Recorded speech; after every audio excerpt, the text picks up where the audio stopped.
Couple of people, a couple of my friends asked me to talk about Sufism today. I thought that's all I was doing, but I guess they want me to repeat certain things. Sufism, we got this question before. Somebody at a concert came to me, well-dressed man, and he said, "You look like someone here in charge." I said, "Yeah, I'm helping." He said, "What's Sufism?" And please, he said, "don't go into details, just 3 words." So we are limited. So I said, Sufism is love of God. Like, it was a crowded place, Seneca College, there was a concert going on. So in that crowd, in that moment, all I could find was these 3 words. It had to be 3 words: love of God. Oh, he said, that's big. And I've never seen him since. It was Gabriel. I don't know. I hope you enjoyed the concert.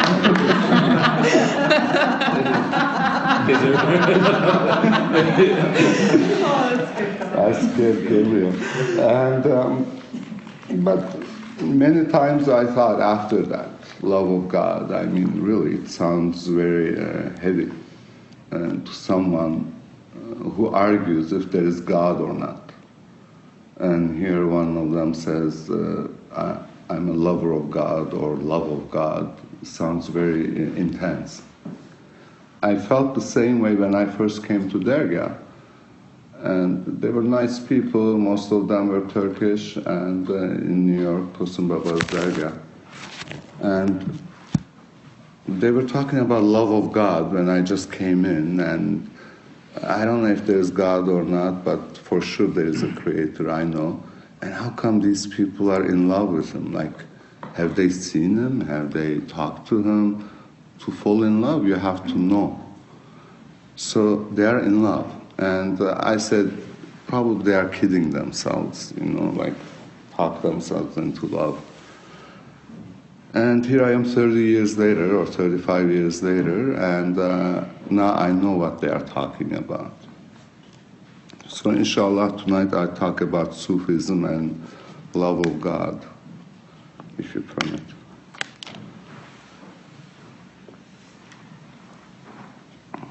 A more scholar definition of what Sufism is, Sufism is Islamic mysticism. Then you have to define what's mysticism. Mysticism is a path to the truth. It exists in every religion. As you know, the major religions that we know, heavenly religions, they call it, with a prophet from Allah, from God.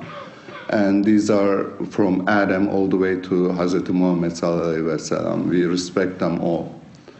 And each one, they brought a new level. The religions are one. Don't see them as separate. It's like the course that Allah is giving to human beings.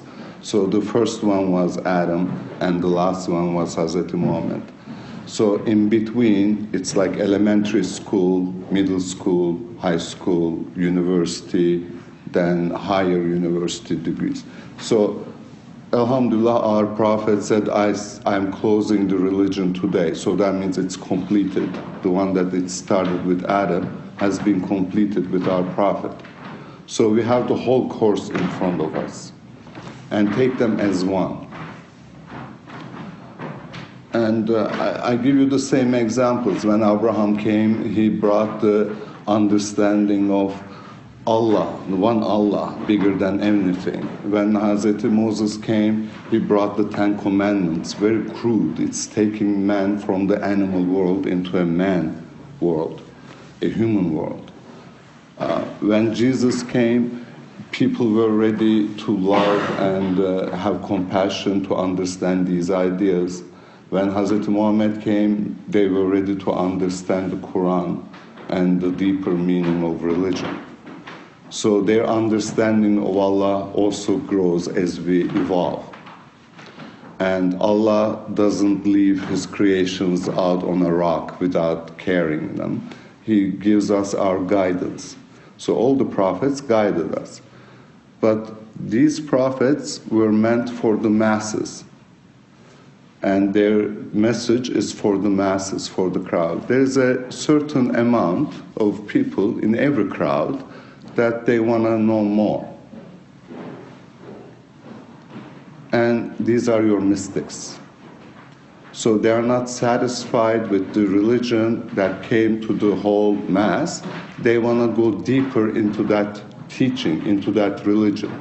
So of course Moses had some things that he couldn't say to everybody. Jesus had things that he couldn't say to everybody. They couldn't handle it. They weren't ready, but he told a few people around him. So just like that, there is a certain message hidden in every religion. It's a certain path that will take you straight to the truth. Otherwise, if you apply the religion, let's say we are talking about Islam, there are 5 conditions that you have to do, 5 things. One of them is 5 times prayer.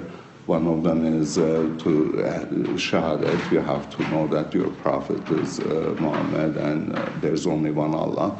One of them is Hajj, once in your lifetime. If you can, you have to go to Zakat. And which one did we miss? Fasting. Of course, that's the hardest.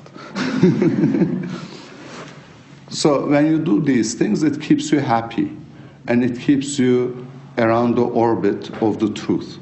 But it doesn't necessarily bring you to the truth. Even if it does, it takes a very long time because you are orbiting around something. You are falling into it, but in a very slow process. A mystic's path takes you from the orbit to the center. It's a path.